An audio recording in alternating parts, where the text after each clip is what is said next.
Mr. Jordan. Mr. Jordan is just a man. Oh, yes, he understands. Just getting it in. She's a single woman. Yes, she is. Yes, she is. She takes care of home all by herself. All by herself. When she need that money, she get it how she should. Get it how she should. She don't need no man if he ain't no good. She's independent, take care of business. She ain't got no time for foolishness. Gotta feed them babies, no matter what's going on. And most of the time, doing it all alone. She's a single woman. Yes, she is. Yes, she is. She take care of home all by herself. All by herself. When she need that money, she get it how she should. Get it how she should. She don't need no man if he ain't no good. There she is at the bus stop, on her way to work. On Sunday morning, on her way to church. Picking up the kids every day after school. While she getting that money, doing what you gotta do. She's a single woman. Yes, she is. She take care of home all by herself. When she need that money, she get it how she should. Yeah. She don't need no man if he ain't no good. Don't blame Mr. Jody. Mr. Jody is just a man. Oh, yes. All right. So let me first shout out my friend Letitia, who seen this song and was like, Tony! I need you to play that for your anti-Black conversation. Ooh, she was some kind of happy when she seen that song. So good morning. I am super, super excited for this particular conversation, this anti-Black conversation. My name is Tony McNeil. It's been a minute. I've been busy. So,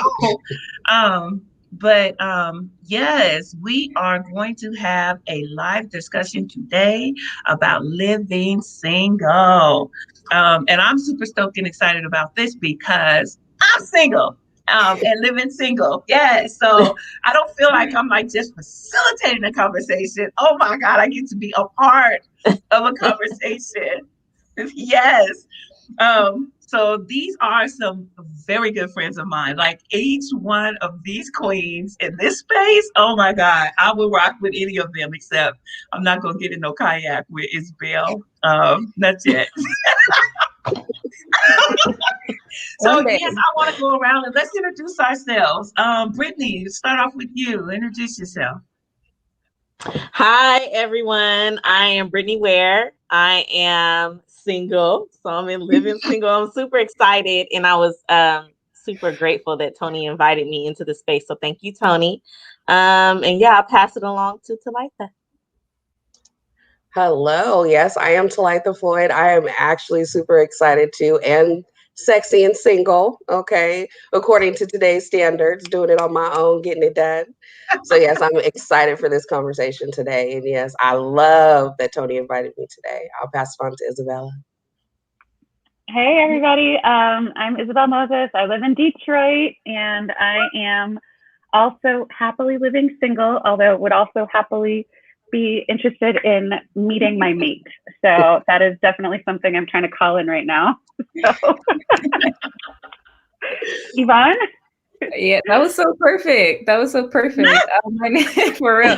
My name is Yvonne. I am also single. I am an organizer. I'm a sister. I'm the daughter of Salvadoran immigrants, and I'm excited to be here. Ooh, so yes, like y'all did that quick popcorn thing. And let me tell y'all now, for the you guys that are in this conversation and going to be watching, we are all organizers. so we vibe in this space very well together. We do it all kind of interacting like this together. So this is anti-Black conversations. Is a space that I created. Gosh, it's been over a year, y'all. Was scrolling through my page. Wow. It's been over a year. Yes. Cool. And it is a space for it's an anti-Black space for anyone that has issues, where we're dealing with anti-Black issues, and that can be, man, in any form or fashion. I feel like I can't even go deep into all of that today because I'm cheesing and grinning from ear to ear because I get to talk about issues that directly, pertains to me. So I just will dive into conversation. I'm gonna start with me and Brittany was talking the other day. Brittany, I worked with Brittany. No, this is for real. Like, I need y'all to relax, get some coffee, tea, let your hair down for real. We gotta talk today. Man, Yes. I was talking to Brittany. So tonight I called Brittany. We doing a wellness check-in right at work. And we supposed to be talking about wellness and work and all that stuff. And some way, shape, before me and Brittany started talking about eating dinner at the dining room table. I'm all teared up. Brittany's all empathizing with me. So man, you guys, how do you feel? Just being single and coronavirus, sheltered in place, all of this stuff. I'm like, first of all, like, how do you even feel right now just about being single? Just popcorn. Let's just throw that out there. I don't like it. Let's be honest. Okay. I'm gonna be transparent. Okay. We do it in excellence, but I don't like it. I really don't. But I will not settle. So it's the option that's for me right now. That's what's for me. But no, I don't like it. I don't like it. How you feeling about it? I mean, no, for real, popcorn this thing. How y'all feeling about it? So you don't like Well, it? I'll Yvonne? start. Yeah. So my last boyfriend and I broke up almost exactly a year ago. It was April 30th, 2020, because our relationship was tested by the pandemic and did not succeed. So, in fact, I ended up getting an article posted in the Washington Post about it because I was just like, I found him. He was walking with another woman holding hands, and I was like, during lockdown, I was like, no. So, you gotta go. Like, you're putting me at risk. So, I mean, it felt like I caught him in bed with somebody, and they were just holding hands. But in the middle of a pandemic, I was like, come on. So yeah, so I just, after that experience, I took a minute to just kind of reconnect with myself because it's like, so the whole summer, as Tony mentioned, like, I absolutely love kayaking. It's definitely a place where it's a spiritual practice for me. It's a place where I practice freedom and feeling grounded and connected to the earth. And I just feel really blessed to be in Michigan, where there's just this abundance of water. And I really think that this actually might help me find the person I'm supposed to be with. I just got a new kayak. Her name is Orca. And Orca and I are going to be traveling the world, and we're looking for other kayak lovers. So hit me up if you like to kayak. Man. If I ever go your way, I'm hitting you up. Look, Yvonne is definitely. Next time I see Yvonne, she's gonna have a kayak or tied to the top of her car. This girl is nature for real.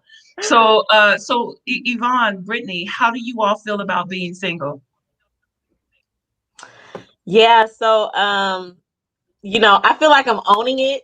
Like, I feel like I'm doing a stellar job at being single. And there are some days that I actually do love it.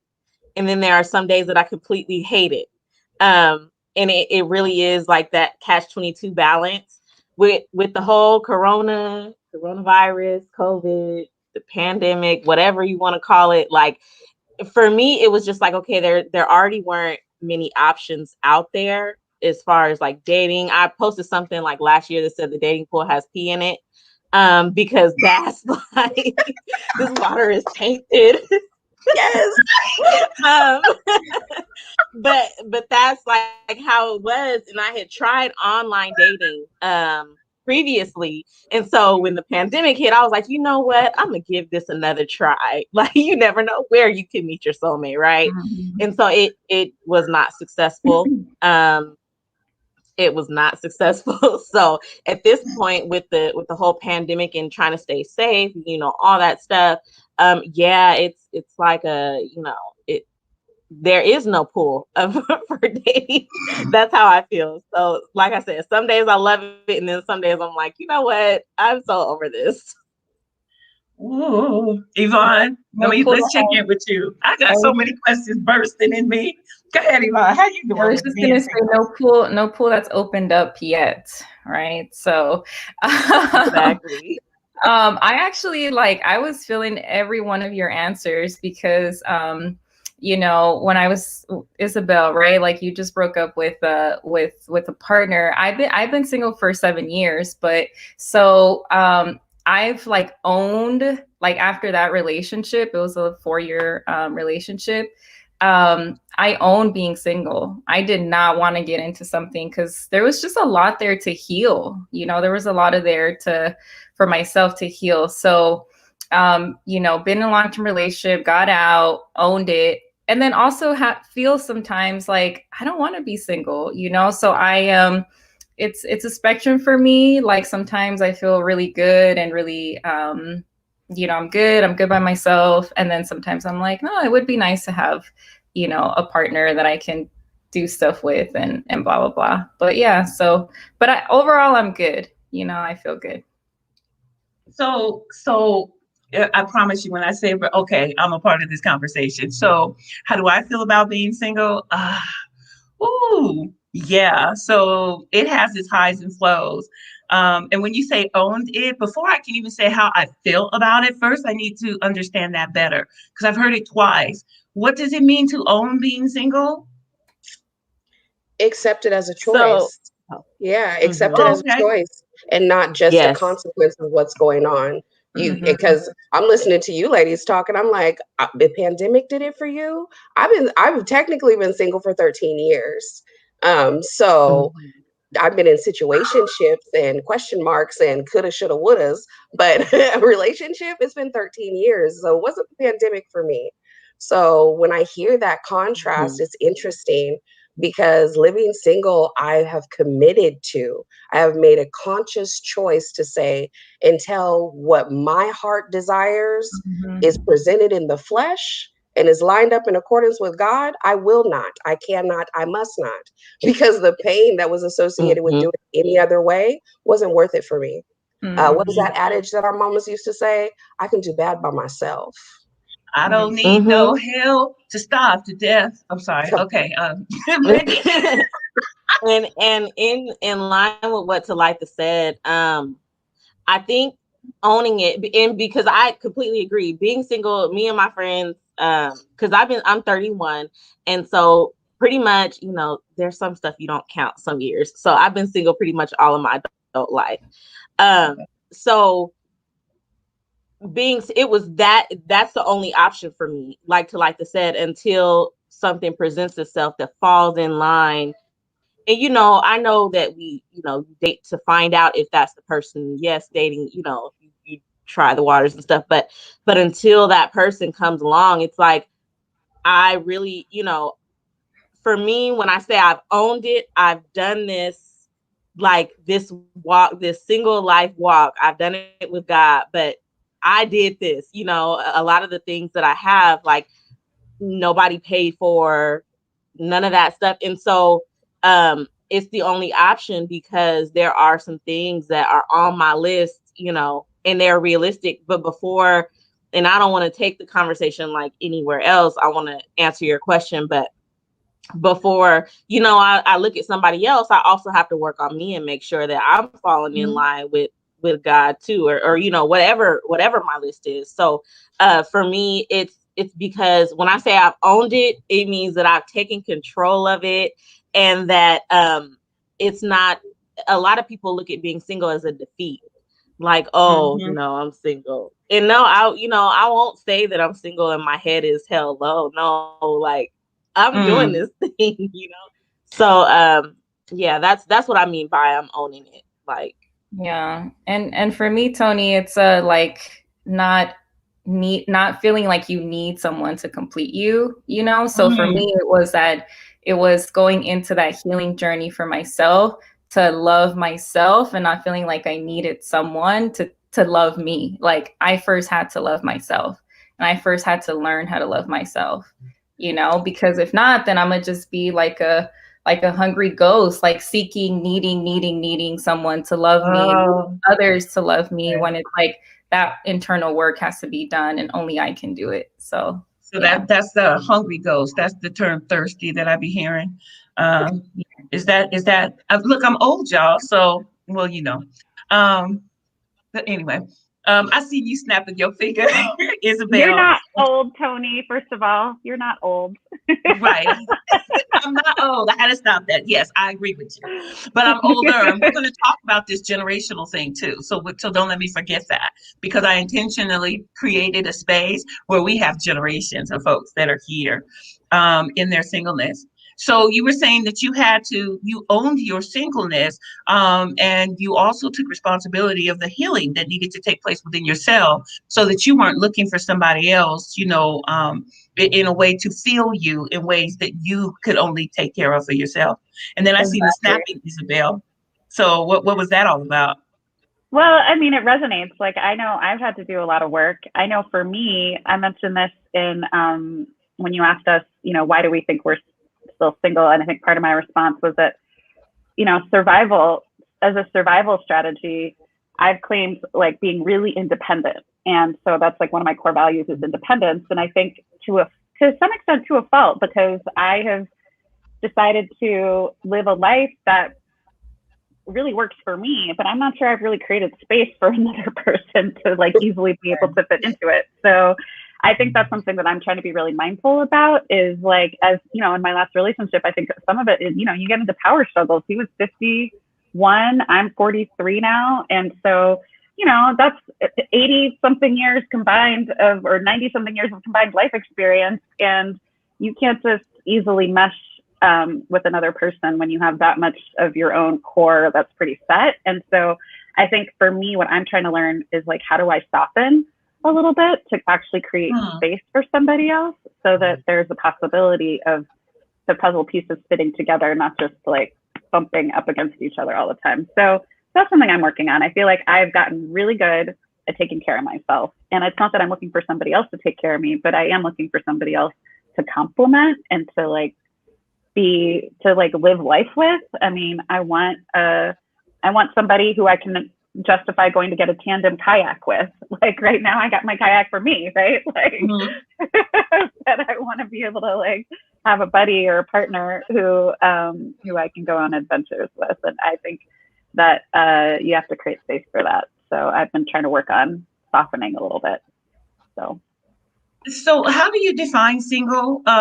Is single? Do we say there's so many different ways? And so, for me, growing up in a Christianity faith tradition, it says that you're single until married. But then I hear partners and all this different stuff, and so I'm like, I don't know. At some point, oh, I'm sorry. Thank you, God. Let me stop. How many?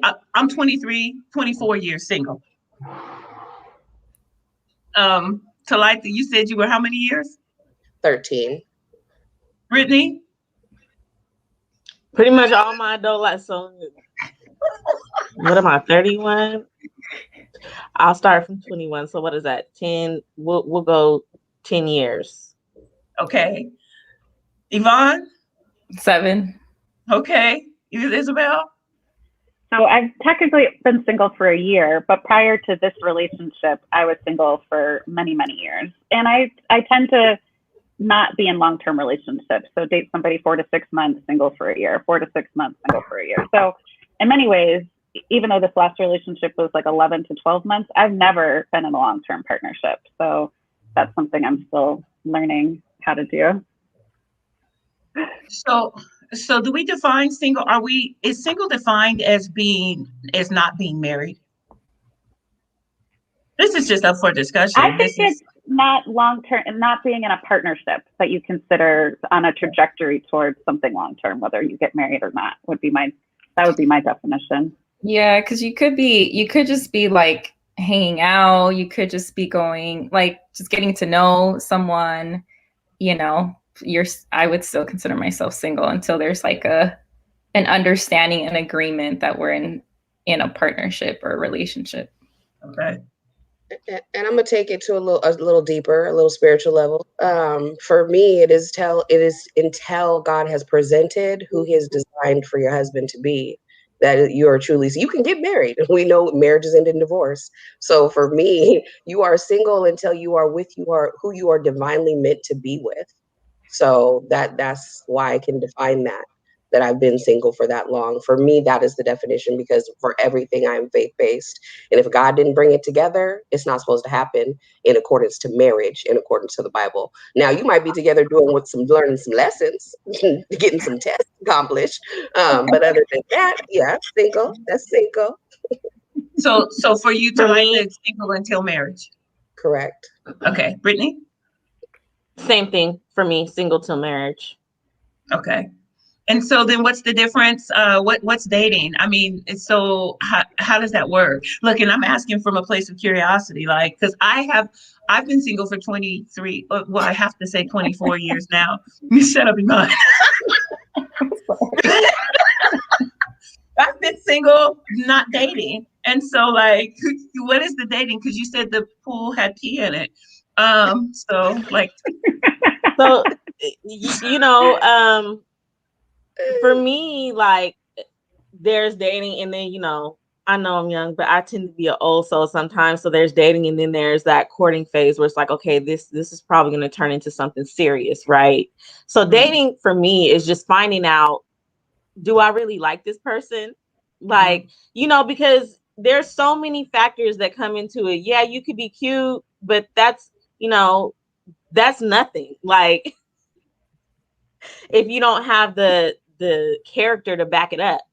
And so it's finding out, like it's getting out there and finding out, is this person worth my time? Am I worth this person's time? Like figuring out all of that. And the reason why I said, the dating pool has penis is because it can become tiresome trying to, find out, okay, am I going to like this person? Maybe not. Then you find somebody else that you might be interested in. Got to answer all those dating questions again. What's your favorite color? When's your birthday? What things do you like to do? What are your hobbies? The questions that are just like, can we just, so, somebody said, "Oh yeah, you can be cute." So yeah, it's just so many factors, right? It's just so many factors, and that's what I consider dating is just finding out, like, okay, is this the person or not? mm-hmm. That was good because I'm about 10 years older than you, and I feel like there's more than I'm gonna keep PG. There's more than pee in the pool, okay? I'm still trying to figure out what dating is like because I mean, let's go to the other spectrum. Men can give somebody $40 and they could just have a date. So I'm just saying. I'm just saying. I don't even know what dating is because when I try to date, they're like, your expectations are too high. Like I just wanted you to open door and pay and you pick a place and take me somewhere you wanted to take me. If that's a high expectation. So the pool has a lot in it. We are in COVID and it has been closed, but it is contaminated. Okay, worse than them fights over there in Flint, Michigan. I'm just saying, no shade, but come on now. The quality, you don't have to blame that on, systematic racism and the anti-Black conversation, some of it. But some of it is, come on, baby, if the healing didn't happen, some ladies' standards are low, and then I got to go behind her. I'm sorry. I'm going to need y'all to step your game up so that I understand what real dating looks like. I'm going to just be transparent. I'm still trying to figure it out. Okay, I'm still nervous in the beginning of the call. Okay, can I tell y'all a funny story? So for my birthday, y'all are gonna laugh. I decided that what I wanted was some attention. And I was just straight up about it. If I can't get one man, then I will figure out who in my life can meet very specific needs. So I found one to go on a walk with me in the morning, and then we had a beautiful 90-minute walk. Another one went kayaking with me, an old friend. They're not all romantic, just to be clear. So, and then another one I met online, and he took me out on a first date at a really nice restaurant. It was wonderful.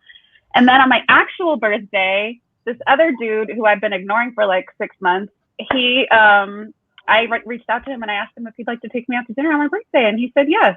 So I ended up having a totally great birthday. I just was like,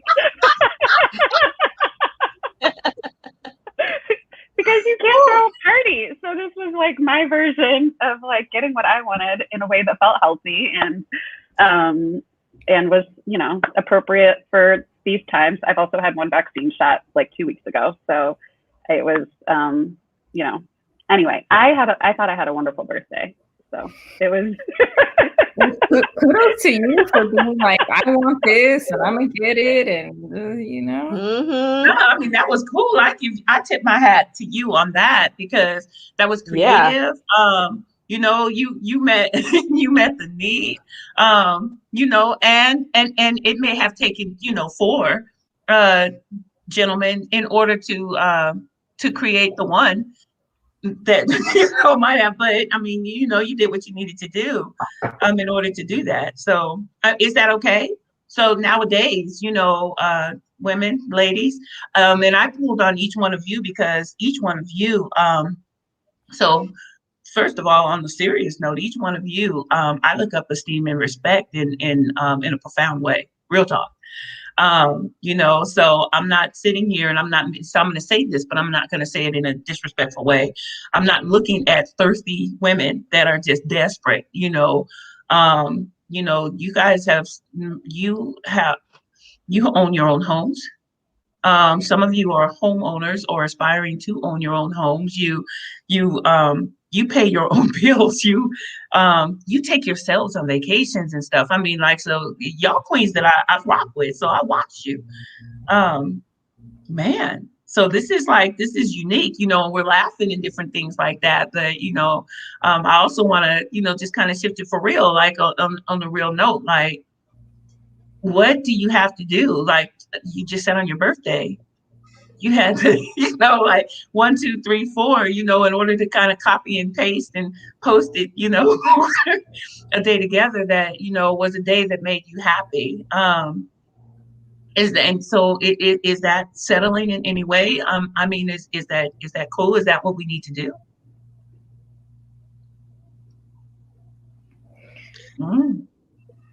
I mean, I think though that, like, just from a personal experience, I have really good relationships with men, like friendships. And that has been part of the healing journey. It's like you can have friendships with men where there's no, weird intention, and you genuinely connect on a deeper level, on a soul level. And it doesn't have to be tied to romanticism. So I think that's, having a balance of friends that support you in your growth and your evolution, your elevation. So, yeah, I think that's also partly why, I've been okay being single, is because when you have a community, that is supporting you in different ways and can give you different perspectives, then you good. So are there healthy, have you given up that there are healthy men out there? No, like you said no. So Brittany, y'all still have hope? Absolutely. Mm-hmm. They might not be in California. That part. They somewhere though. It's a big world. I might have to go to the East Coast. But yeah. And I love what Isabel did. I will speak to that. Now, me personally, I've never, and a lot of people get surprised when I say things like this, but I'm not that bold. Okay. I'm just, I'm not gonna walk up to a man and be like, "Hey, how you doing?" Like I'm just not that. But I am I've always been extremely shy, and it's usually only when I'm talking about like maybe business or something, that I could just like come off and just boom, boom, boom, boom, boom. But no, I'm like that one that you would have to be like, "Girl, go," I'm that friend. And so it helps to have, like, my sister is single too. And so it helps like when we're out together because we bounce off each other. She's like, "Okay, now do this." And I'm like, "Okay, cool." But I love that because for me, like I could never reach out and be like, "Oh, you want to go here with me?" That's just not in my makeup. But I admire it so much. Do you want it to be like? Is that something that you? Um, it's not really a desire of mine at this point. I'm just kind of like, I don't want to say floating along, but I just kind of go with the flow. And that's just the kind of person I am. And I'm like a huge, if it's meant to be, it will be person. And so I like, and not to over spiritualize everything, but I completely trust God. And I was just telling somebody it was about something totally different, but I was just like, if God don't do it, it's not going to get done. So, and that's the way I kind of just float through, is just like, oh, if, if it's a hi or hello that's meant to happen, it'll happen, and it'll come out of me when it's time, or out of him, and it just will be. So that's kind of how yeah. So for me, it's not so much that I'm looking for the good man, because I don't really believe that exists, to be honest. But I believe that there are men worth working with, working towards developing goals with. So when I say that, yes, I believe they're out there, that's what I'm saying. Is I do believe that there are men that have the qualities, the communication skills, the depth, the growth, the knowledge, the desire to want to grow with someone, because nobody is perfect. No relationship is perfect. And we have pressures that come from so many different directions, past histories, broken hearts, all of those things. But if you find someone or you attract someone, because I do believe it's also about the healing that you take inside of yourself. When you're no longer looking for someone to fill what you can't give yourself, you are then able to attract what you're already giving to yourself, because you're radiating it, you have it. So I feel like once you heal that piece, then you attract what you're looking for, and then you're able to make the decision of, do I want to put in the work that it takes to be in relationship? We're all organizers. We know that it takes work to be in relationship, and we have to get that agreement first. We have to say, you know what? Yep, this is the mission. This is the task. And right now, what I'm seeing is, for all of us, the waters are muddied. We don't see where we want to take the risk to grow with someone, to because we don't see the value in it just quite yet. So That's my personal opinion. I didn't want to talk over somebody. Was somebody else getting ready to say something? I wanted to make sure that we do not overlook this question. And I know that we're not experts. We're not men. So, however, from our perspective as women, what is a healthy man to you? What does a healthy man look like? What are the characteristics of a healthy man? Not a perfect man, a healthy man.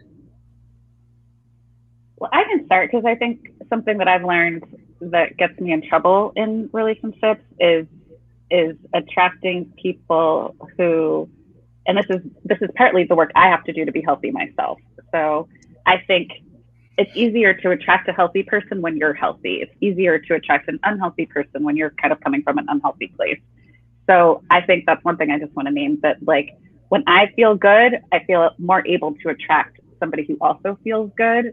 And one of the things that I'm working on is attracting people who are clear about their purpose and who are doing everything in their power to actualize their purpose. And I think that's a starting point for healthiness, is like, I know why I'm here and I'm doing what I can to live that out to the best of my ability.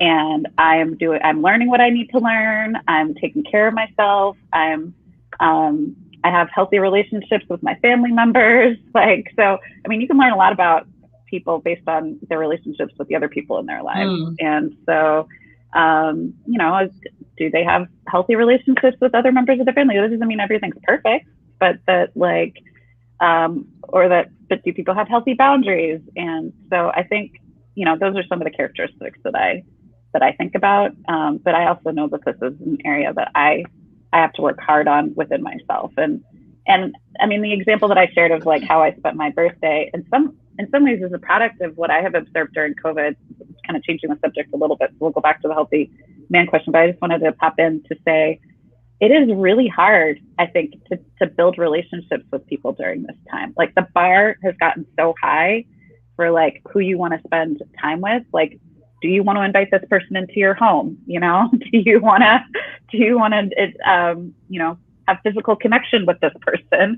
Because the bar, I think, has gotten so high. And I've experienced that kind of both my own bar and other people's bars. And so it just feels like trying to trying to find those connections that you actually really want to invest in because you think the ingredients are there.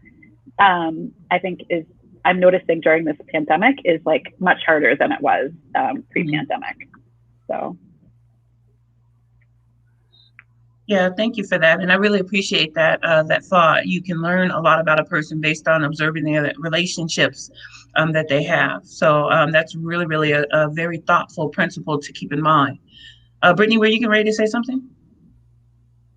Oh, yeah. I was just going to bounce off of what Isabel was saying. I think when we start to look at, you know, what's healthy and what's not, kind of what she said is you kind of have to look internally first. Because I think when you realize, and I'm like, y'all, my psychology kicks in. So I be observing everybody and their mannerisms and, you know, all of that stuff. So I think for me, I'm just going to watch and see how you act. Some of my questions, do you have a mentor? You know, and I believe in mentors, even for adults, because, and I have mentors. And so the thing when I say like, you have to look inside when you're trying to figure out what you consider is a healthy man or a healthy, you know, a healthy partner. What's healthy in me and what's not healthy in me, because you're going to attract that likeness. And so when I say like, you know, do you have a mentor like that you go to advice for? Can you take constructive criticism? You know, those types of things. It's because I know me and I know that, you know, I can take constructive criticism, although it hurts my feelings sometimes. And I know that my mentor isn't just my yes person. And so those are the qualities that I would look for in somebody else. So I don't think it comes down to what's an all overall healthy man. I think it's what's healthy for you. That's how I would Okay. answer it. Yeah, I would love to piggyback off that because that was the Go for direction it. that I was definitely headed in. It's an internal thing because for me, what dictates a healthy man is first because I'm a lister. I used to have a big old 25 word list. Like you got to have this, this, this, and this. But for me, the start of that foundation is they have to have a relationship with God because I know with that, everything else will head in the direction that it's supposed to. Even if it's not me where they're supposed to end up with, I know that there will be care and concern every step that they take because that's the care and concern that comes from my father.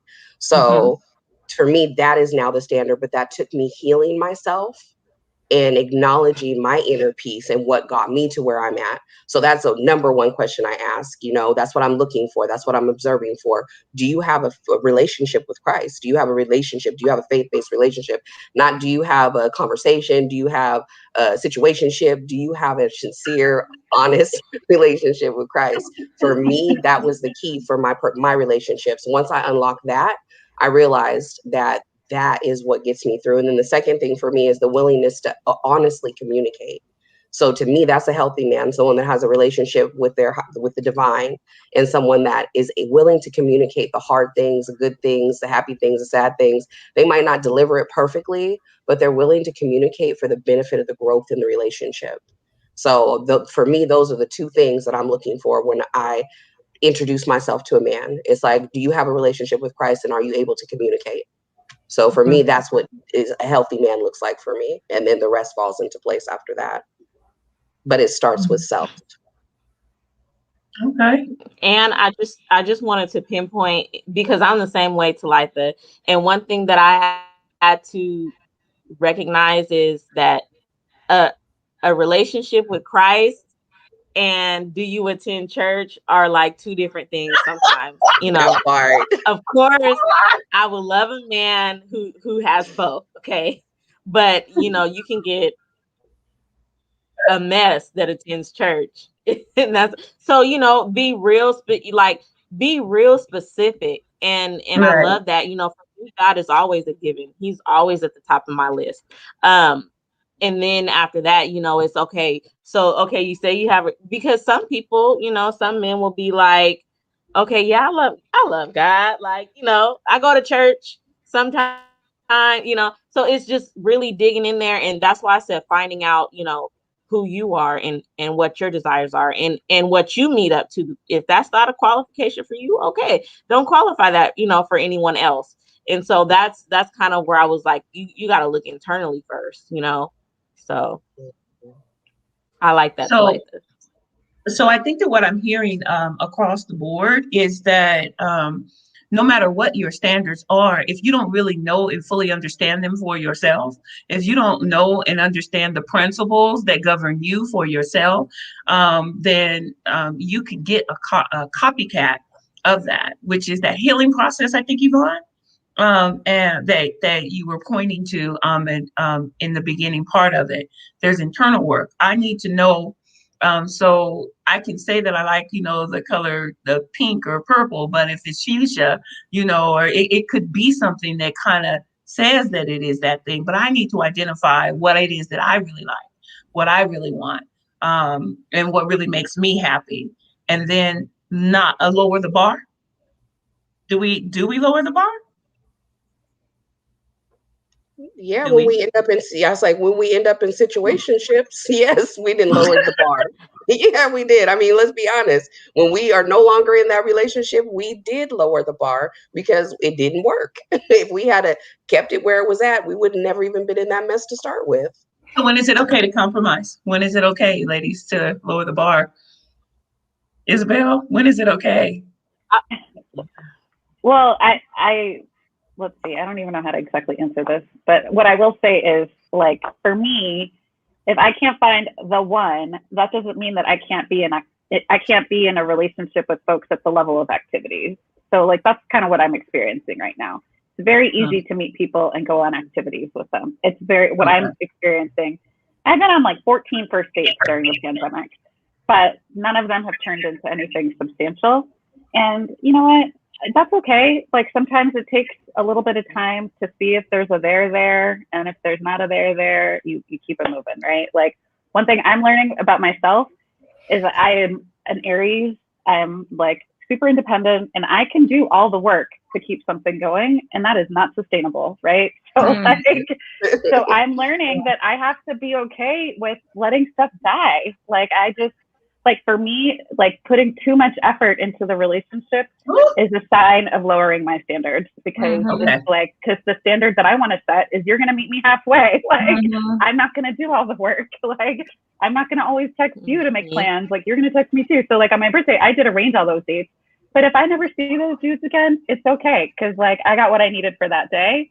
And if they are not going to meet me halfway to set up the next one, cool. Like, I'm going to keep it moving. But I think for me, a lot of it is like being clear that, like, what I need is somebody who's going to put in as much effort as I'm willing to put in. And if they're not, that's okay. I have to learn, actually, like, something I'm working on is learning how to view rejection as a more neutral concept, not as this, like, thing that, like, pierces my heart. So, like, and that, like, and I think that's, like, part of my work of this lifetime is to learn how to changed my relationship to rejection. And so I think that's still a wound that I'm working on healing. And Ooh, I think girl. the more I get practice at both giving and receiving rejection in a way that doesn't have emotional attachment, I think the more ready I will be to actually receive in a relationship that I'm meant to be in. So working on it. Yeah. I was just gonna add to Litha, like, or the lowering the bar is like, you know, I've gone into situations where it was the relationship I needed to be in to learn something about myself, you know, and to learn something about myself that was impacting me in a negative way, you know, and so then it rose up for me some internal work that I needed to do within myself. So I don't necessarily see it as lowering the bar, you know. It's like, I think the universe puts situations in our path, you know, that we have to go through to learn something about ourselves. And the hope is that that other person learns something about themselves as well. So it can be it's a win-win, either way that it goes. And there's something going back to what you said, Isabel. So I really, really appreciate that. And that right there was like a huge nugget, for sure, to just kind of to apply and to wrap one's mind around, because I believe that women in particular, I'm not saying that men don't, but I'm not a man, so I can't presume to understand. But I believe that women, in particular, especially today, really, really have an unhealthy relationship with rejection, and don't necessarily know. And I mean, it's from the gate. And so until they are able to actually get into an emotionally healthy place when it comes to rejection, what is rejection and what's not. And how to not overcompensate when you feel like you're being rejected, by doing things, you know, to earn your way back in. If it's not something that you shouldn't be in, you know. So that balance out the relationship with rejection, dealing with that, and not putting in more work than someone else. Those are some really, really good principles to apply. I appreciate that. I have someone that put in the chat something that I wanted to acknowledge. They said, "Are you supposed to choose your partner or relationship like it's a business deal?" I'm just gonna have to shout out my best friend who's killing the chat right now. Okay, I see you, Tasha. Thank you. um, no, you are not supposed to choose your partner or a relationship like it's a business deal, even though I am a business major and that's what I do all of the time. So if you throwing me out there, I see you.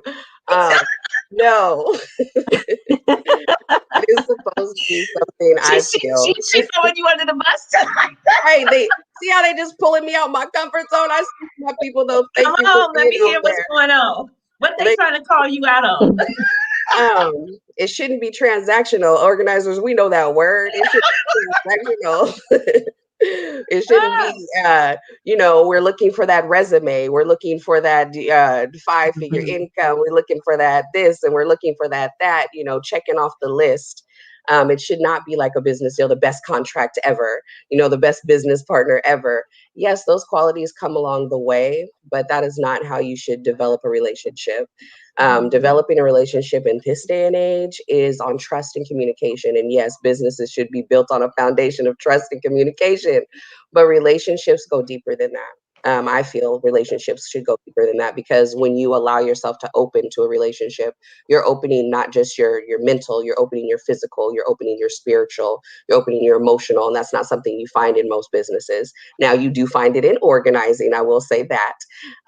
But in the real world, corporate America and those things, you don't generally find those things. So I'll let somebody else answer that question now. Mm-hmm. So here's then the question that I have, ladies. Yes. Yes, I do. I do. With some non-negotiables on it. Yes. Let's talk about the list. Okay, so the list for me, I've had a list since I can remember. Okay, and this kind of goes back to one of the last questions that was asked. I've had a list since I can remember, since at least 18.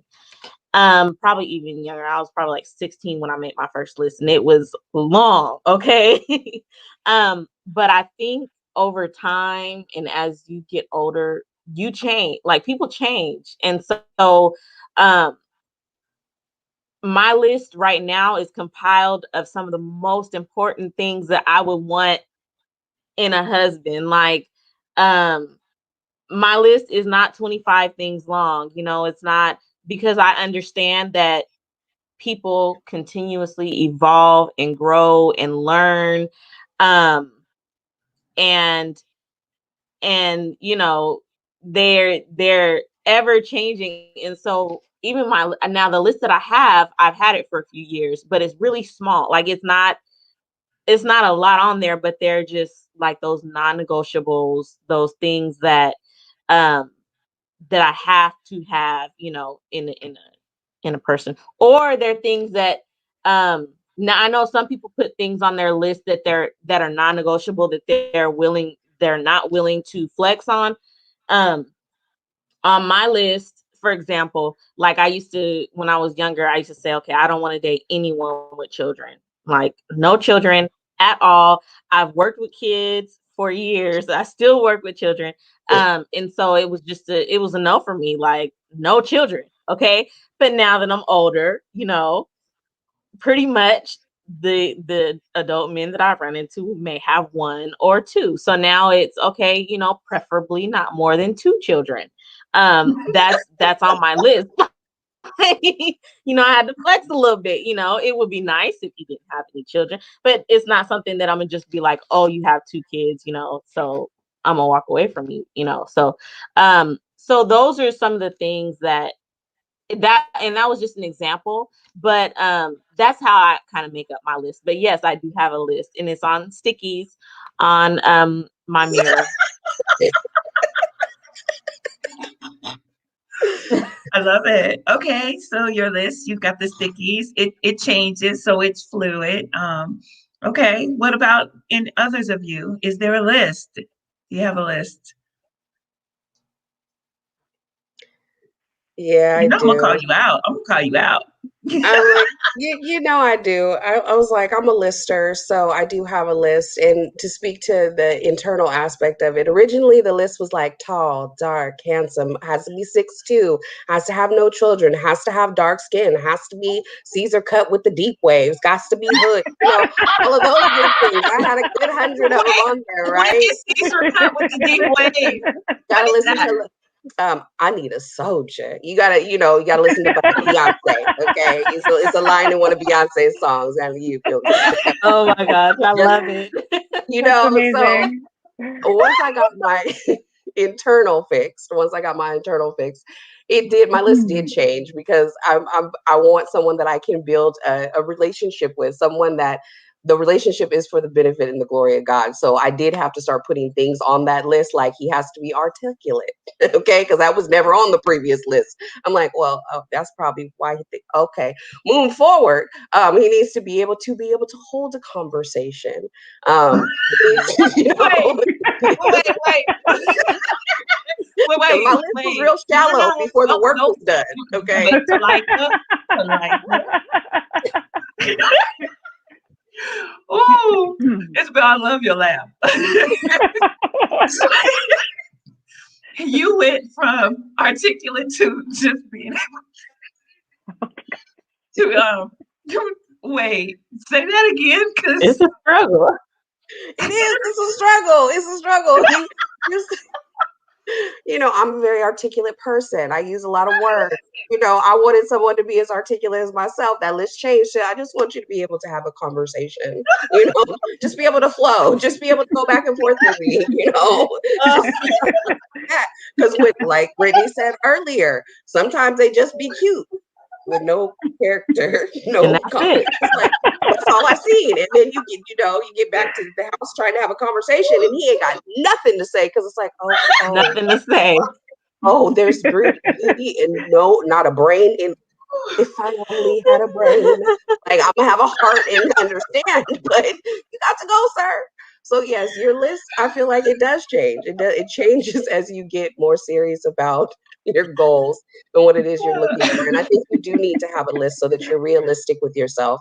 So you're not, because we're human, we are flesh. We are flesh. As much as we want to pretend like we're everything and everything else, if we are falling for someone and they don't know what it is we desire, what we need, how can they satisfy those things if we don't know? I know I got y'all weak. Come pull it together. Pull it together. It's not, and you know what? I'm looking also at the chat. She said, "Oh, Not a list of bids. We need you to log off, best friend. We're not talking about the top 5 squad right now, okay? I used to have one of them too. Moving forward, that's not the question. Okay. Yvonne, Yvonne, do you have a list?" I don't have a physical list, no, but I have an internal list. Yeah, a set of values really mostly, but it's pretty much it, like creative and you know, like I'm a creative person, so I don't, I vibe more with that energy, on their spiritual path. So I have a set of things that I am looking for, yeah, but I don't have a physical one, and I've never been that detailed either. So You know, I also have more of a values orientation, but it's interesting because like it's funny, like I got really clear about what values I wanted, but I wasn't always super specific about how I wanted those values to show up. And then interesting things would happen. I'm like, oh no, God, that's not what I wanted. But for me, it's not so much God language. It's more like universe. Like I identify more as a spiritual person than a religious person. And so like, I think of the universe as like the energetic source that like we all can tap into. And, like I think about my last boyfriend and I really wanted to meet somebody who was like caring and committed and all these things. And he had a lot of the qualities, but he wasn't super clear about like what he was here to do. And then he ended up sort of acting a little bit like a coaching client, which is, I'm really good at manifesting coaching clients. And I'm like, so it's like, sorry, how do I, what is that? What? well, because I'm an executive coach as part of my role, and I have a side business where I do executive coaching. And I noticed this pattern of like attracting like boyfriends who also needed like somebody like a coach to help them figure out what they were here to do. And I'm like, look at me. and I'm like, I need to stop manifesting boyfriends who also look like they need coaching support because like I can't be in a relationship with people. What? So you were drawing both twofold. They were clients too. Well, I was trying to kind of turn them into clients, and that's actually partly my fault, right? Like I need to have better guardrails up so that doesn't happen. But like I started to realize like I want to attract people who don't need that from me, like who are getting that someplace else, right? Mm-hmm. But like, so I just learned I need to be more specific about people who are clear about their purpose, because that's often what I work with people on, is to help them get clear about their purpose. But I'm like, but I don't want a partner who needs that. I want them to already have figured that out. Like, so this is where I get to participate, in as far as, because I'm trying so hard to be a part, but still facilitate. Oh Lord. So the coaching part and a partner who doesn't need this. When you said that really resonated deeply with me. You know what, Danielle, you might as well just send me something so I can pull you on into this conversation, woman. We attract folks who need fixing because we love fixing. Yes, thank you, Danielle. Thank you for seeing me. No, thank you for seeing us. Aries Club. Yes, Aries Club. Yes. Mm-hmm. Real talk. Because it's, oh my gosh, Yvonne. So one of the things that I do realize, though, ladies, as a single woman, and as a woman of faith as well, very, very tuned into my gifts, my skills, my abilities, what I bring. Oh my God, when I tell you that I bring some stuff to the table, I am bad. You know what I'm saying? So, like, I've got some gifts and talents and treasures. Don't let him be a visionary. Don't let him have like real vision and have some real drive. Oh man, I know how to help bring visions to pass. So, it's Yes. like he's going to come. I'm thinking he's going to come, with vision, with drive, with all of that. But then he could also come with a very severe deficit in relationship skills and abilities, and so then he'd need another coach, somebody else because I can't help you with that piece part of it. That part I need to be fixed, right? But the other piece part I can do. I am not expecting I'm not expecting God to send me someone that doesn't need a partnering of my gifts and talents and abilities in order to make this thing, be exponentially greater in capacity than what it is if just that individual is working on something by themselves. So I know there's going to be a partnering together in that. What I have to do is, like you said, set up guardrails. I don't know whether or not folks should be tapping into those treasures and those gifts and those talents if it's not a partnered relationship, you know. So that's where for me I have to really learn. I don't know yet. I don't have an answer to that, but I definitely have to lean into that and learn that. Mm-hmm. Mhm. Mm-hmm.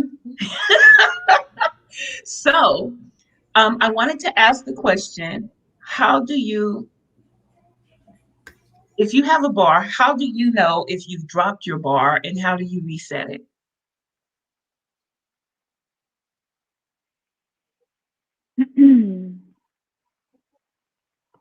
When it comes to relationship, friendship, any of that, how do you know if you've dropped your bar and how do you reset?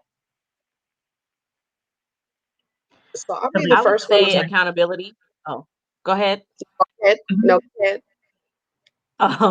I would say accountability. Um, so for me, I have people that I can trust in my circle that if they see something, like I trust them enough, and it's not a lot of people. I have, of course, my parents. I tell my mom everything, but outside of them, I have a few people who I can trust to say, okay, what do you see? What do you think? And I know a lot of people get to that. Well, if I find somebody I love, I don't care, and I feel like we could all get to that place, right? But if we have someone who will say, hey, wake up, you know, and we have the willingness to do so, then I feel like that's how you know if you're dropping the bar or if you're in the danger zone of possibly dropping the bar, or you may need to recalibrate. So that's my big thing is accountability. Mm, nice. Talita? I was just going to be transparent and say I don't know. For me, it's more of a feeling that elicits when it's too much. So I don't know. Just I was like, Mm, that's a good question because I don't know the answer to that. Whether mm, my bar is too high, too low, or whether I need to reset, I don't know the answer to those questions. I usually just feel, and by the time I'm mm, feeling, I'm in a space or a place that's not safe anymore. mm. Isabel? Yeah, for me,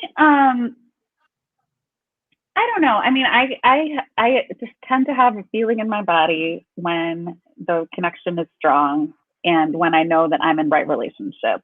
And I haven't actually felt that in a very, very, very long time. So I think in some ways, like these like very short term connections are me trying to find somebody who's meeting the standard. And I haven't found that in a long time. And I think maybe never, honestly. So I Mm, think in some ways it's like I think I've been lowering the bar this whole time. And partly I have not been the version of myself that's actually at the bar that I want to set for myself.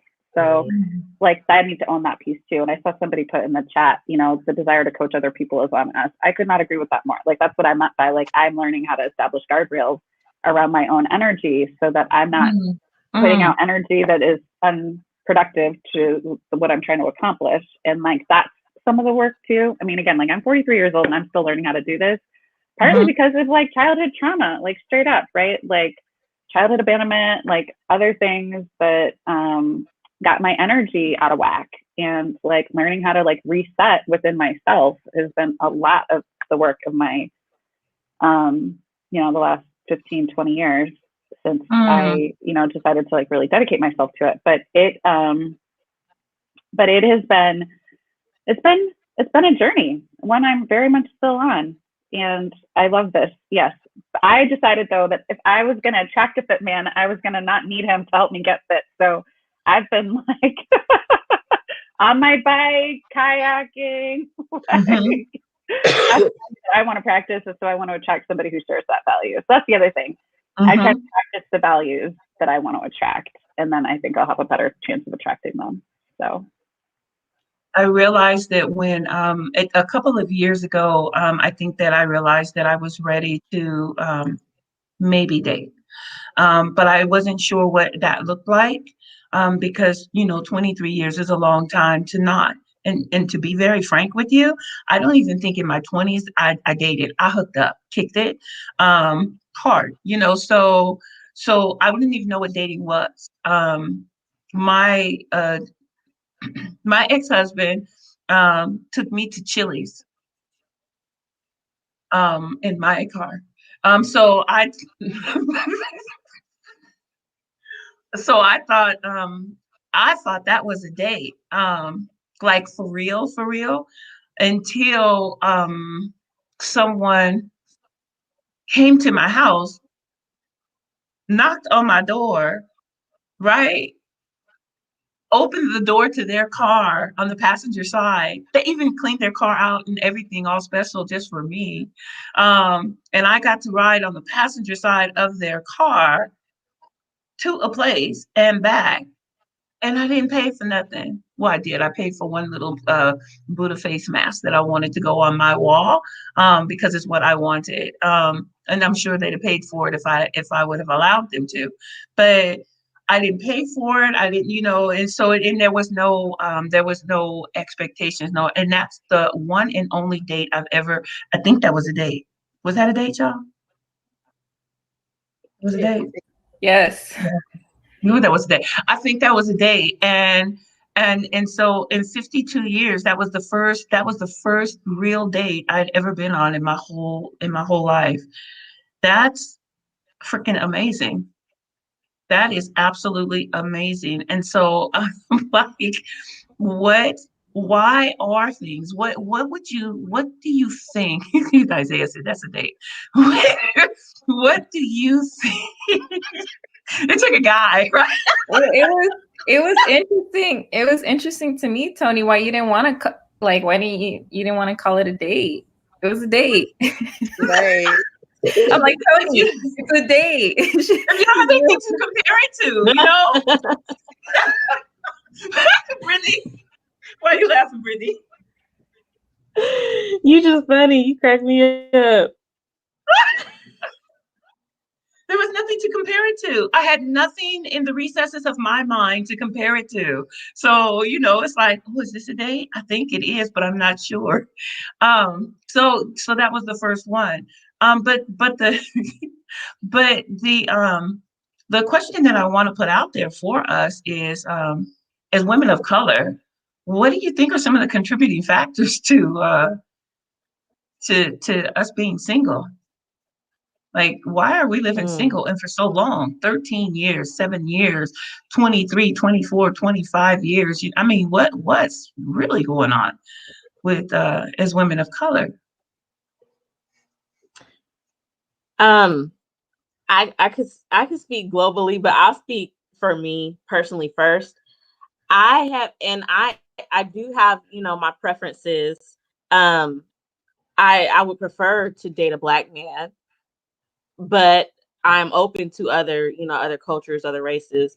But I've had Black men tell me, like, you got a lot, you know, going for you. You may need to date outside of your race. Like that is legit what somebody has said to me, because I come to the table with a good job.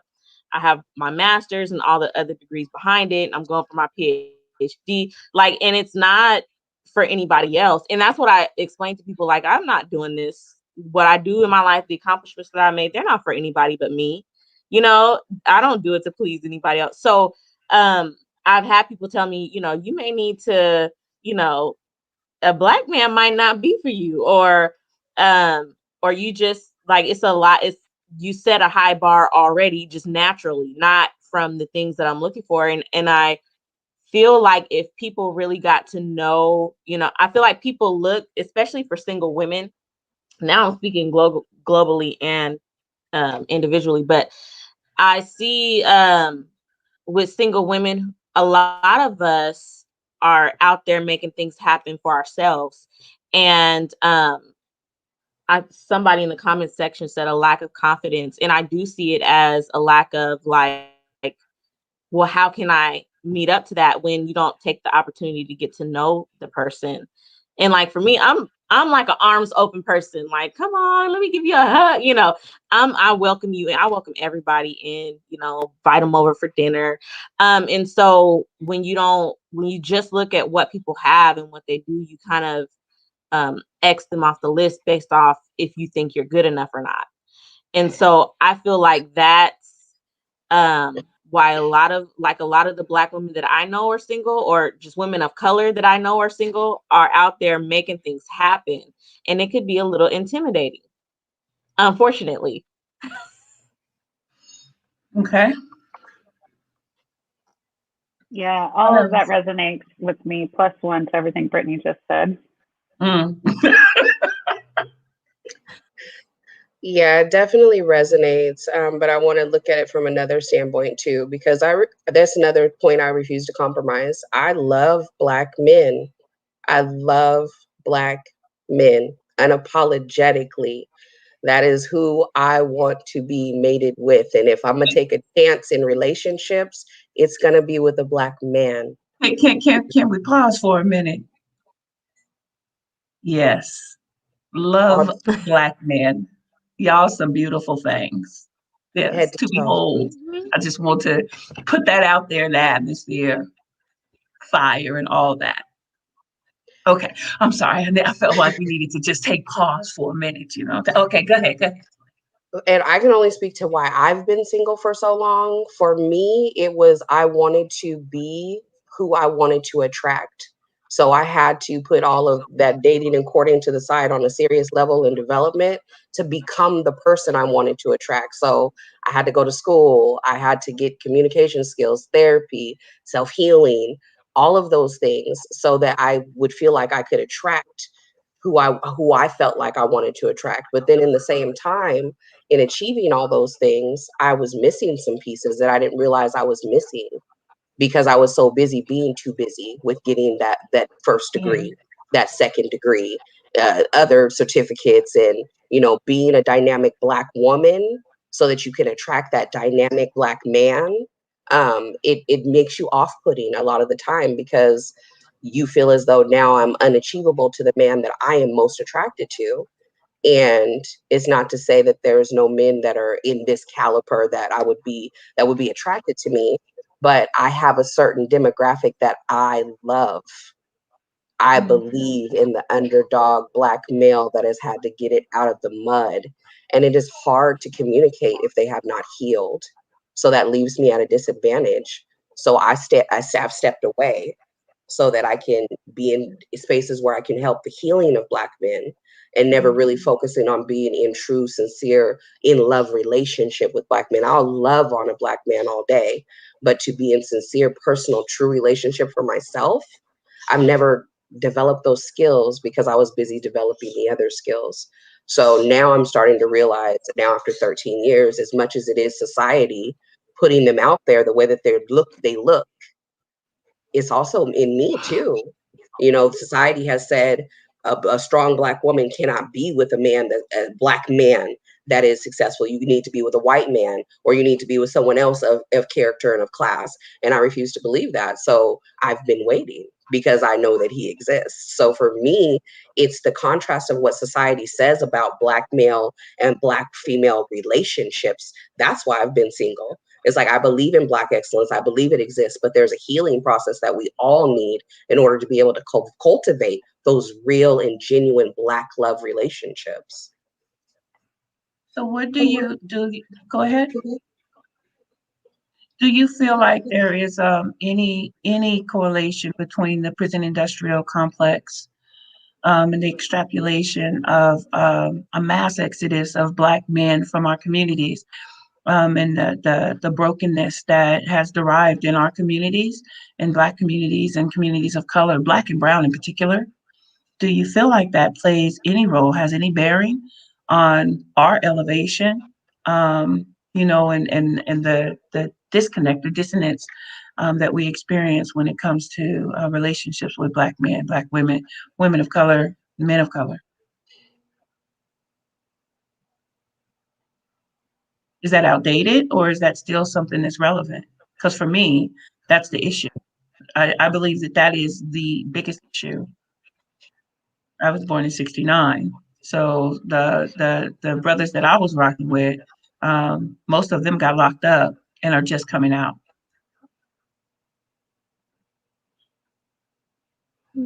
Some of y'all dealing with their sons. Right. And I think it's the experiences that they have, because I can speak to that. It's the experiences they have when being institutionalized. I mean, it's Jim Crow all over again. They're trying to break them, and they successfully do so. The things Black men experience behind those cells, they're slaves again. They're in cages.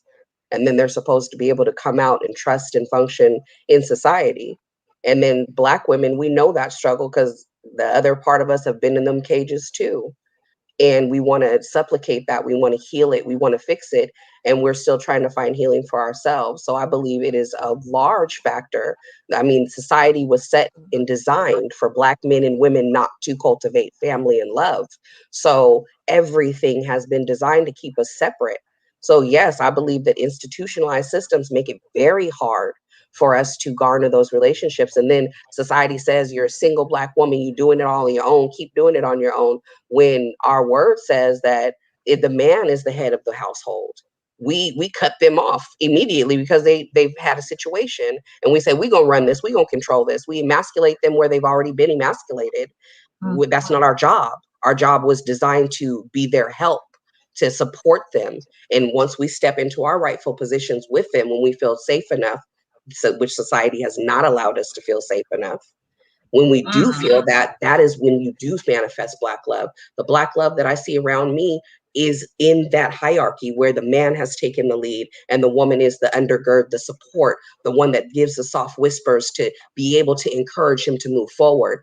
That's how Black love cultivates. But when you have society around you telling you, oh, well, she got to make more money than you, she do that, you can let those things get in. That's why I say you have to be rooted in your faith, so that when you think about what it should be, you're not basing it on what society says, because society already said Black folks was property. Then they said, okay, you 1/3. Okay, now we're going to give you something a little bit. I mean, we were never valued or anything about us.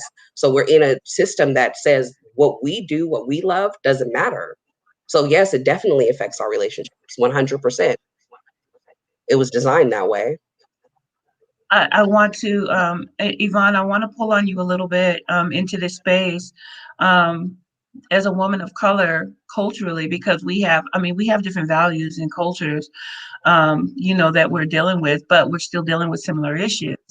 And so for you, you are a very, very brilliant young woman. How old are you, if you don't mind me asking openly? I'm 29.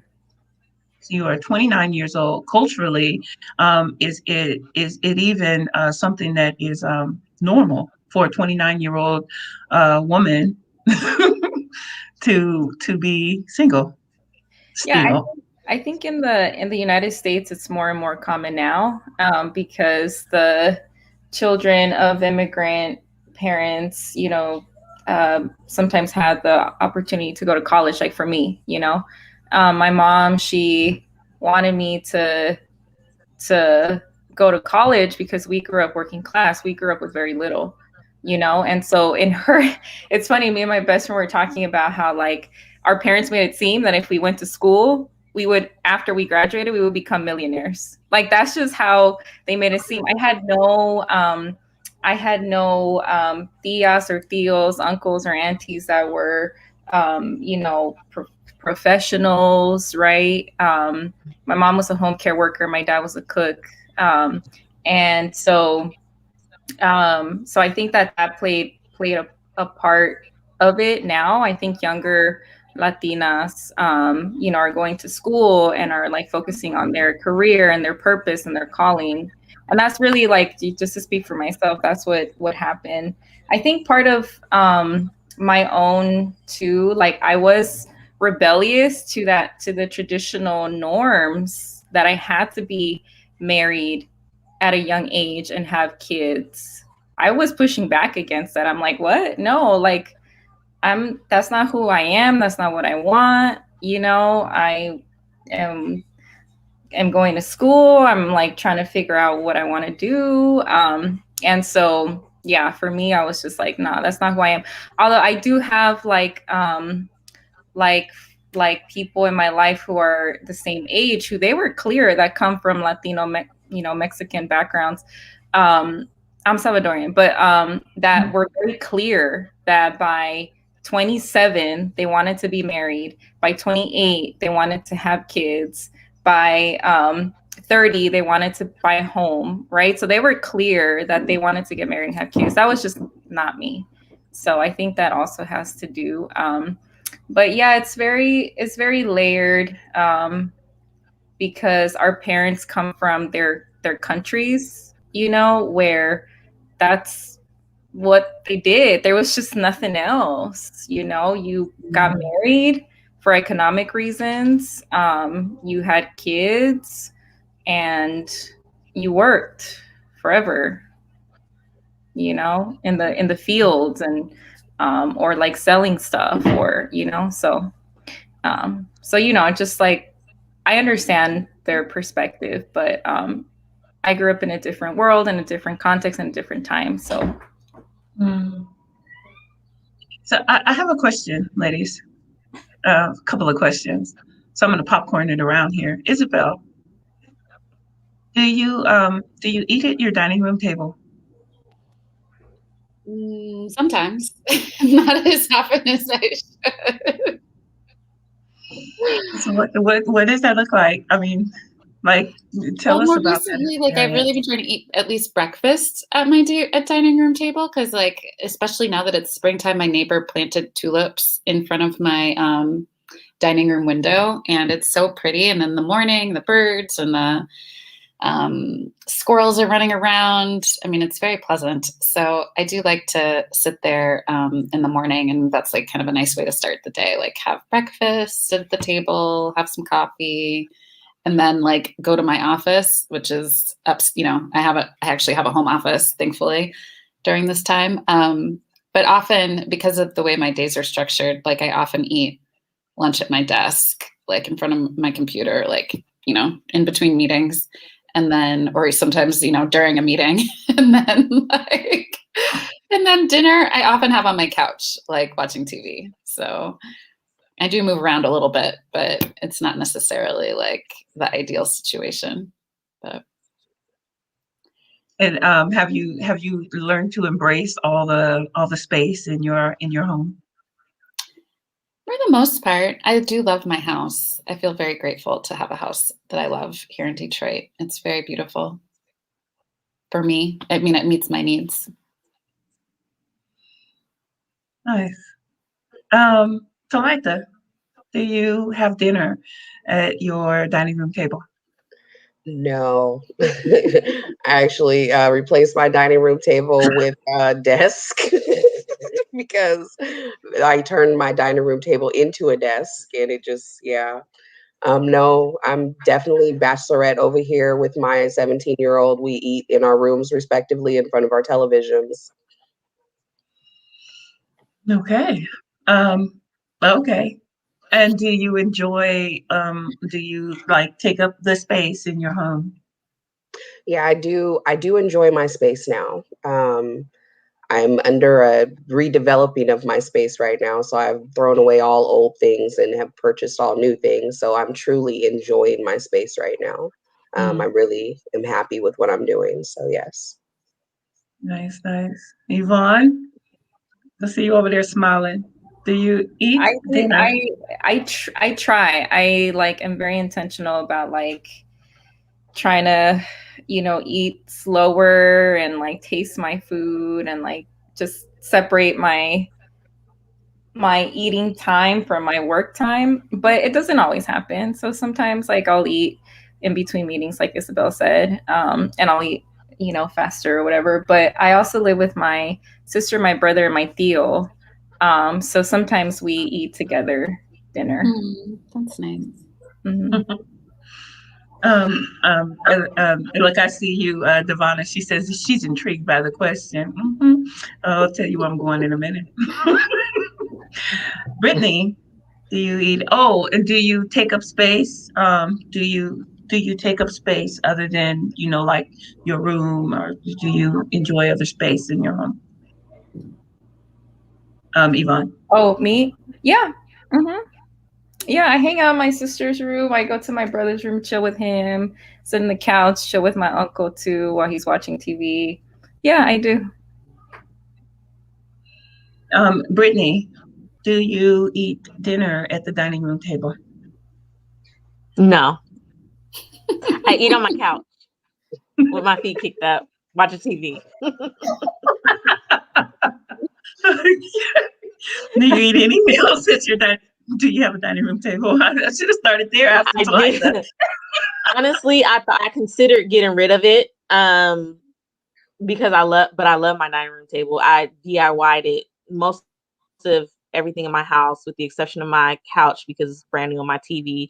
I did DIY. So um I'll eat breakfast there, or I'll eat, like, if my computer is there, if I move from where my office space is to my, sit somewhere else. Um but no, I don't. Other than that, unless like my nephews and my niece are over, or I have some company, my dining room table is for decoration. It's like a decor statement in my house. And so I too have a beautiful dining room table that I absolutely love.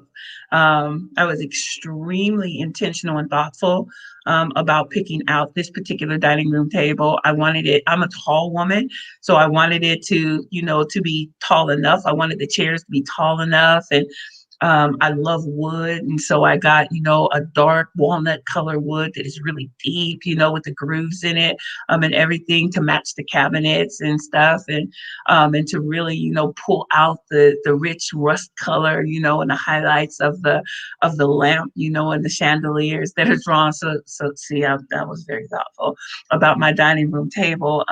However, I have yet to have a meal there. And I've thought about it intentionally.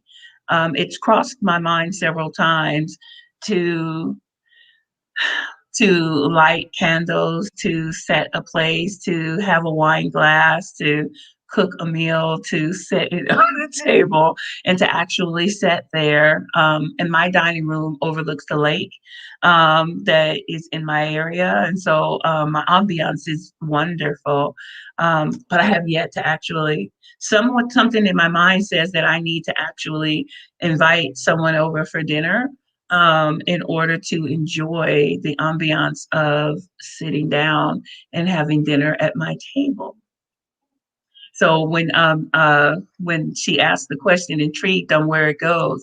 So is there any reason behind not eating at the dining room table, Brittany, or others? Is there anything? Is there any angst there that comes with eating at the dining room table? For me, I'm one of those people who I'll go to lunch alone. I started that years ago. I'll take myself to lunch. I'll sit at a table, take a book or, you know, just anything. But so a little back history. I grew up in a two-parent home. My parents got married when they were 19. We had our meals at the dining room table. Okay. My mom, there's three of us. My mom had all her kids before 30. And so that was like our place, you know. And so I feel like I eat Sandy. That's funny. Me too sometimes. But I feel like the dining room table, it's a so that's one of my things where it's a signifier that okay, I live alone. So there's nobody in my house. I'm just sitting there like, you know, so if I'm eating on my couch watching TV, then there's not that there that says, you know, there's nobody there. Luckily, I live next door to my parents, so you know, I could just go over there. But I'm grown and you know, I like to eat dinner by myself most of the time. But it's the whole dining room table for me, that was the place that we gathered growing up as a family. So to not have any children or anything like that, I'm not saying that I want any anytime soon, but I'm just saying to not have any around is kind of like, okay, you know, it's a reminder that this is where I am in life right now. Yeah, I mean, to build on that, I think that's part of why I manufactured these like dates for my birthday, was that like I wanted to have dinner with somebody else, you know, like, and eating dinner at my table by myself on my birthday is not what I was excited about. So like, and or ordering takeout and sitting on my couch by myself was like not how I wanted to spend my birthday. So I think you know, like the dining table is a place where you sit with other people ideally. And so I think it is like sitting on the couch feels more like a comfortable place to sit if I'm going to be on my own. But I do really enjoy, you know, in pre-COVID times, like having people for dinner, going to other people's houses for dinner, like dinner parties is like my jam. So, so I look forward to being able to do those again. Talitha? Yeah, for me, I guess it's been a long time since I even thought about the importance of a dining room table. I've always had one because I grew up with one, grew up eating with one, but it never translated into my household with just the two of us. It never translated over because I have such a great village. So every time I think about sitting down at the dining room table, I'm in the village sitting at the dining room table. Like right now, I can go to anybody's house in my village. They have great dining room tables, and we have the greatest family discussions around there. So I don't feel like I'm missing anything. But now that we're talking about it, I'm like, I might need to get me a little dining room table in here and be intentional about sitting at it.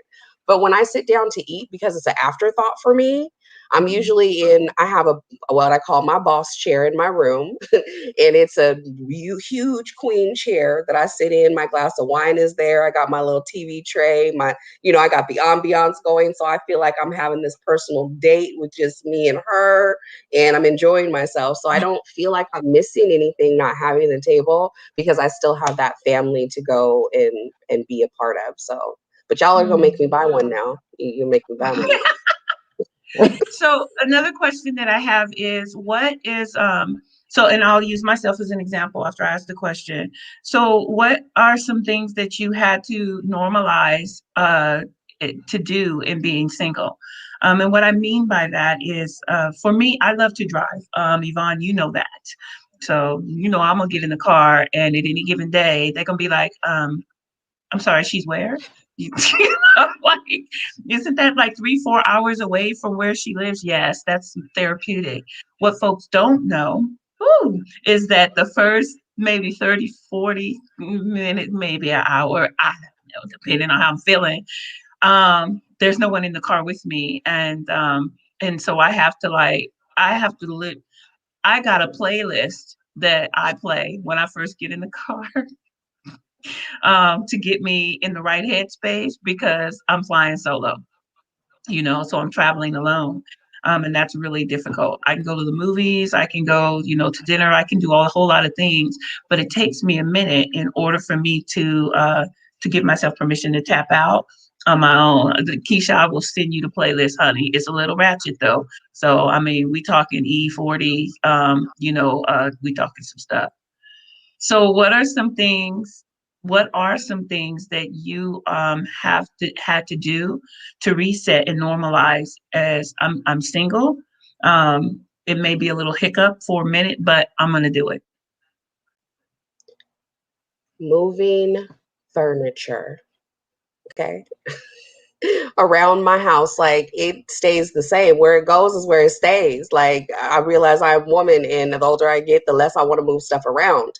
Being in a relationship, I'd be like, could you put that there? Could you put that there? Could you put that there? And then we get done. So that first time I had to actually change my house around, no, it doesn't change anymore. So I've gotten used to the fact of buying furniture that's light enough for me to move. That's a big one. And taking out the garbage, like when the men come over in my circle, I'm like, could you take that to the trash when you leave? Because it's still not something I'm used to. And it's been a long time. I'm like, I don't feel like I should ever have to do that. That's not my role. Like, I don't know why that's in my head stuck like that. But taking out the garbage is the most frustrating thing for me. And laundry. I live upstairs. I have a washer and dryer in my unit, but it broke down one time. And I had never had to walk up some stairs with them bags before. I had had the significant other do that. And I was like, oh, this is some work. I would never. I barely do laundry as it is. And I'm 2 feet away from it. But I would have to carry bags up and down these stairs. So yes, the strength factor, made me have to start going to the gym so I could lift 50 pounds. Because I was just like, it don't make no sense. I don't even want to carry the groceries in. So for me, that was the only thing I really had to adjust to, was getting some muscles. Yeah, I'm a little spoiled. So there are certain things I'm still just not going to do. Move furniture, lift stuff. I do take out my trash now. It's hard though, but I do it. It's such a hard challenge. Anyway, so Yvonne, I know that you have to tap out shortly for a training. So what are some things that you had to normalize? Or what's one thing in particular that it's still a little glitchy, but you overcome it and do it? Some of the things I've had to normalize being out of a relationship. Yeah, just being single, as being a single person. For me, it's driving in somewhere alone, and traveling alone. So, for Talitha, moving furniture, taking out trash, heavy lifting. I would just say, like, in my last relationship, I would go camping with my partner's whole family, and it was a very family oriented, and so I feel like I was part of his family. And I would go over all the time, and so I feel like I belonged to a second family apart from my own. So I think that's probably the thing I've had to adjust, because his parents. Do you go camping? Huh? Do you go camping now? No, I haven't been in a long time, but I think it's because, it was just so fun. Like, they would go and cook carne asada and beans and rice, and, we would hang out, and, I'm not going to cook, I'm not going to cook beans and rice out in the wilderness. So anyway, I'll just say that. So is there any activity that you do now, when you go? I know that you go hiking and different things like that. Is there anything that you have learned to do single, alone, without having company? Everything. I'm good. I honestly, I love going, I love to do things by myself as well. So I'll go to the movies, I'll go to dinner. I don't feel like not having a partner is a barrier for me to do anything I want to do. So. Sweet. Isabel, what about you? I think, in the vein of your question, the one thing, like, I bought power tools when I bought my house. And that's something I never thought I was going to need. But I have a drill, I have drill bits, I have all kinds of screws, and I can fix stuff. Like, I put holes in the wall, and I can fix. I replaced a toilet seat. I didn't know I could do that, but I figured that out. I did go to Home Depot and got hit on by the dude in the Home Depot, the aisle. And he was like, "Do you need me to help you with that?" I was like, "No." But maybe I should have been more open. I don't know. Maybe that was my soulmate. Oh my gosh. Not if he's still there.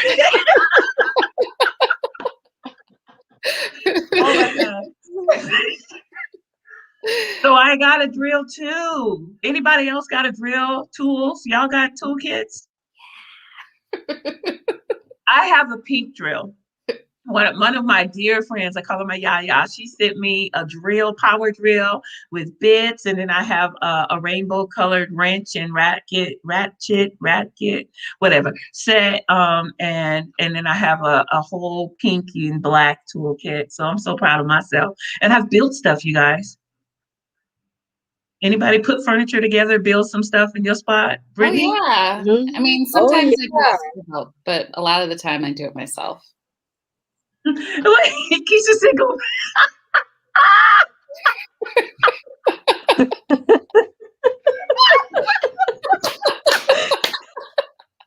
Go back! Go back! Oh my God. Okay. You guys, I really wanted us, That's and I wanted hilarious. when I talked to each one of you, when I was talking to each one of you guys, I wanted to make sure that we so the thing is, there is this thing, it's a stereotype in the sense that living single is just this horrible thing, you know. I'm so sick of this narrative that says, you know, I am single until I get married. You know, I'm not saying that I don't want a relationship. I want one. I want a man, Mhm. a real live man. I want one. And guess what? I want one of my own. I Part. want one that One of I my don't own. want to share. I don't want to share one. That right Mhm. there, I don't want to share one. I don't want one that, you know, like when I look on social media, I'm seeing all of my friend lists that you've gone through. I don't want one like that. I want my own. Well,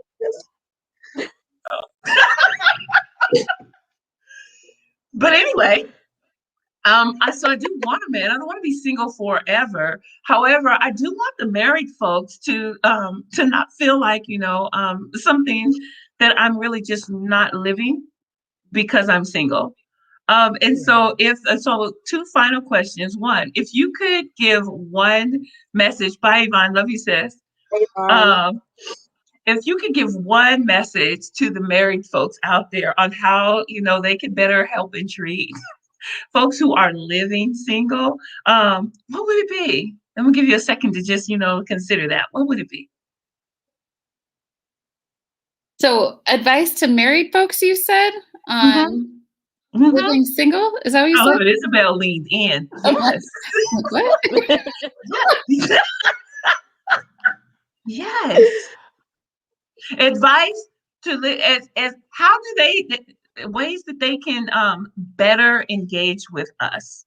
Um, because I've got married folks that, you know, feel like they just feel so sad for me. You know, they feel really sad for me. Like, and they can't hang out with me or do things with me because I'm not married, you know. So, but they did before they got in a relationship or got married. So, you know, for some of them, it's like, I Tony, just I want feel you like to you know. just opened a whole can of worms because, like, I mean, I feel like, so real talk, right? Like, I know I have lost friends because they got into relationships, particularly male friends, right? Like, their wives are kind of like, you can't be friends with her anymore. And I respect that. You know, I have no issues with that. If people feel like they need to create boundaries to protect their relationships, that's cool. That said, I think, you know, it'd be wonderful if people were open to being friends with their single if they were open to relationships with their single friends, because I think a lot of us are, you know, just looking for love in all forms. And and I think, you know, building communities where people have, you know, different living situations and not viewing that as a threat, I think is something that we can all work on. But I also think that, I don't know, I do have wonderful married friends, and I spend time with them, and then I have people who I've lost touch with. And like I said, that's okay. I wish people maybe felt differently, but you can't change how people think. You have to accept it. So I guess it kind of goes both ways in terms of like respecting people's choices, but also wishing there sometimes there was openness to continuing those relationships. So Yeah, I would piggyback off of what Danielle just said. Come visit my tribe. Come visit my social circle, because the married folks in my social circle, they pull us in, they give us advice. The men, the women, they speak life into us. They point out the things that may be hindering us from being in relationships. Um, so I love my village. My village is full of people that support, whether they're married, whether they're single. I love it. So it's sometimes about the people that you choose to be around as well. I know energy is a big thing. I know connection is a big thing, but surrounding yourself with people that have the same intention, whether it be an intimate relationship or a friendship relationship, you still got to be looking for the same qualities that you're looking for. You got to get that whole map, because it might be some of the married friends that hook you up with your future husband. That's what mine be trying to do. They be like, okay, she rough around the edges though. They be trying to introduce me the right way.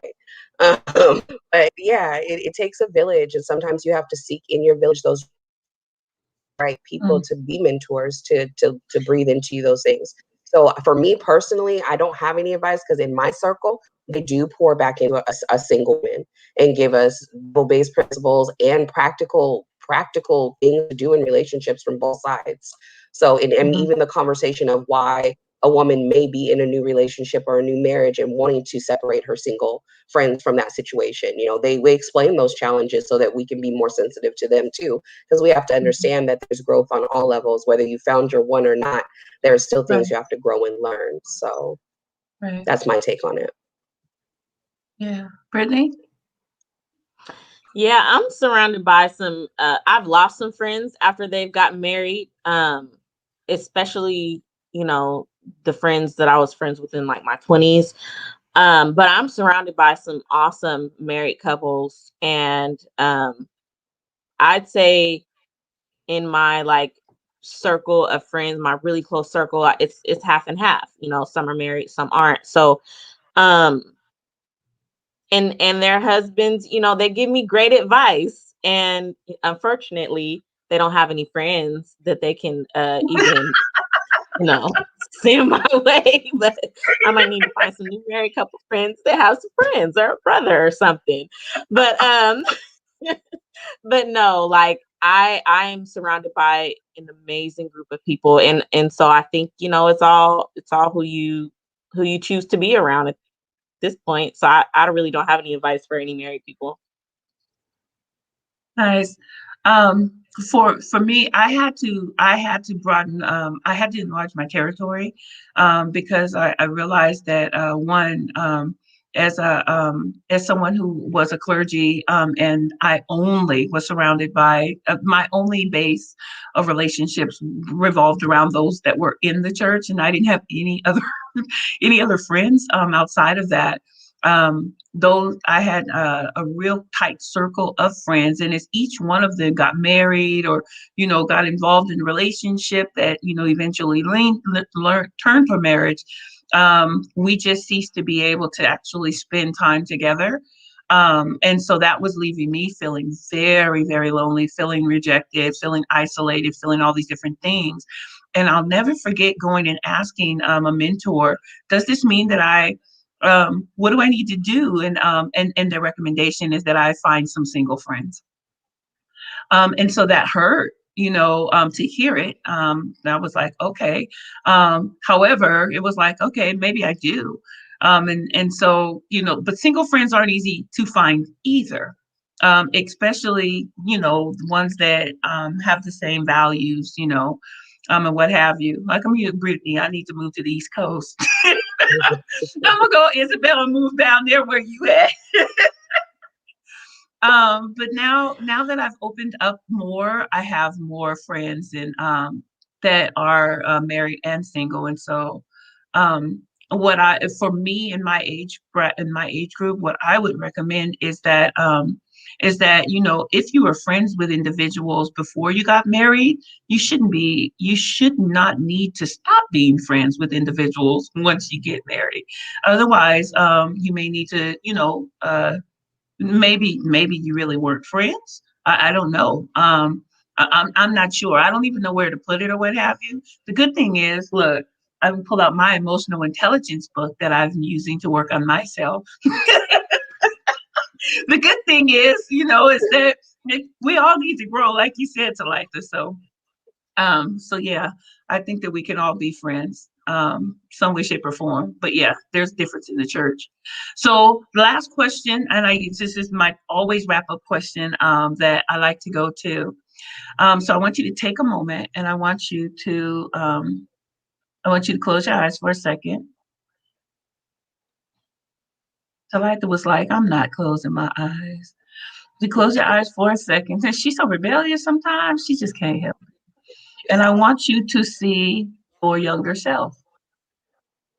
That younger self that had the laundry list of, you know, expectations, you know, of I'm going to be married by here and I'm going to live here. And this is my dream, you know, that Disney painted in my mind through all of those fairy tales that I watched. And so that person, that young lady,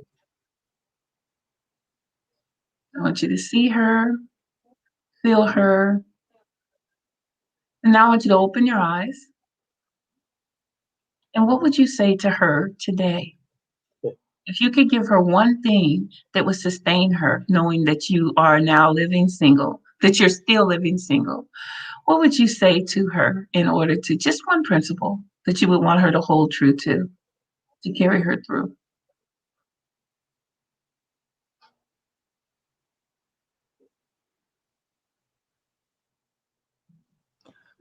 Brittany?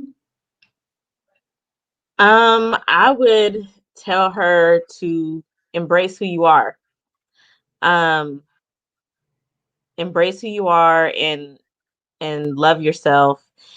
And I would give her a hug because I would know that it would be okay. Like, this life is so beautiful. And you know, you just have to kind of work through some stuff to get to the beautiful part, but it's beautiful. For me it is. So that's what I would tell her. I love the hug part. Yeah. Nice. Thank you. Talitha? Ooh, that made me emotional. Mhm.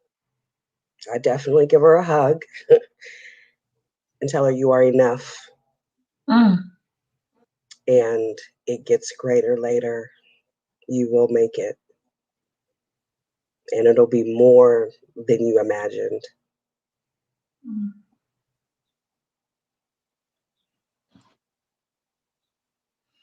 I love what both of you already shared. That's so beautiful. My younger self really appreciated hearing that too.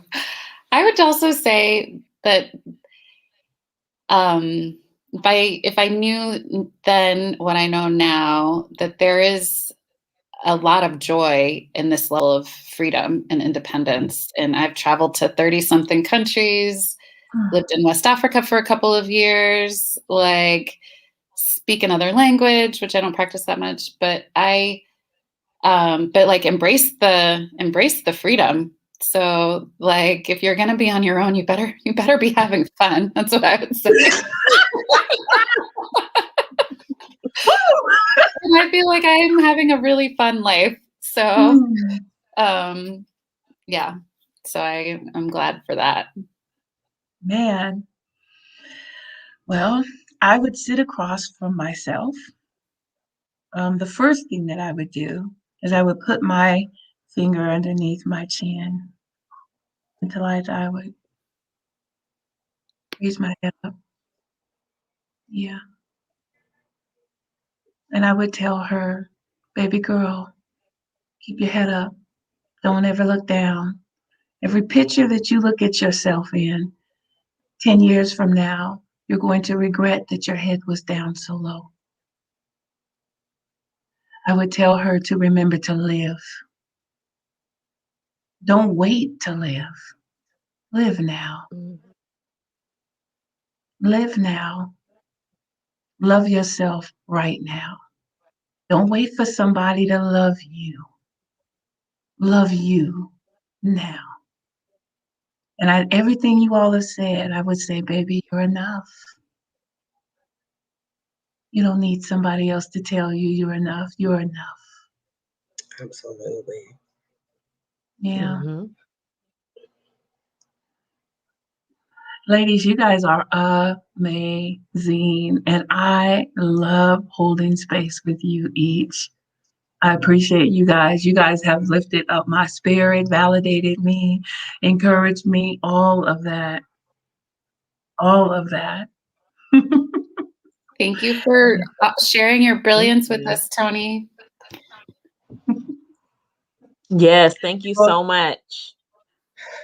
You are welcome. Thank you for inviting me outside of my comfort zone again. Yeah, we gotta live, right? We gotta do this. Isabel, you going back to Home Depot? Maybe. Let us know when you do. That man in the plumbing aisle. Well, next week I'm going wine tasting for the first time in my life. I am super excited. I think that at some point I'm gonna ride a horse because I've never went horseback riding before. And It's so, fun. yeah, you guys create some lists, y'all, that are looking. Do things that you haven't done. Don't wait for a partner to do them. Do them now. Life is not promised. Tomorrow is not promised, but enjoy yourself. It is okay. And somebody is coming.